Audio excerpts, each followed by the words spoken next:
উল্টো পাল্টা বন্ধু বান্ধব হয়েছে, মেয়ে নেশা ভান করছে না তো?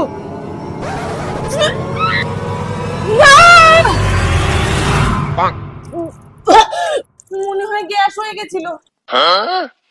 বাবু, আমি প্রেগন্যান্ট। গাড়ি মানে বয়ফ্রেন্ড ছাড়তে এসছে? দাদা কত হলো? ও র্যাপিডো वाला। কি হরে বেবি চলে গেছে তোমার মা। চাচা লাভ ইউ। মা আসছি।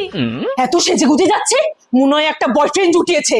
তার আগে বাংলাদেশ হলে সাবস্ক্রাইব করো, ইন্ডিয়ান হলে লাইক করো, আর তোমার দেশের পতাকাটি কমেন্ট বক্সে দিয়ে যাও। আজকে তোকে কোথাও যেতে হবে না। কেন? আমার শরীর খারাপ। হ্যাঁ রাহুল, মা না বেরোতে দেয়নি, তোমার সাথে কালকে দেখা করবো। হ্যাঁ আমি তোমার সাথে না পরশু দেখা করবো। মা আসছি। পড়ার নাম করে মেয়ে বন্ধুদের সাথে পার্টি করতে যাচ্ছে না তো? আজ থেকে স্যার বাড়িতে পড়াতে আসবে। স্যার আপনি পড়ান, আমি একটু বাজার থেকে আসছি। কি হরে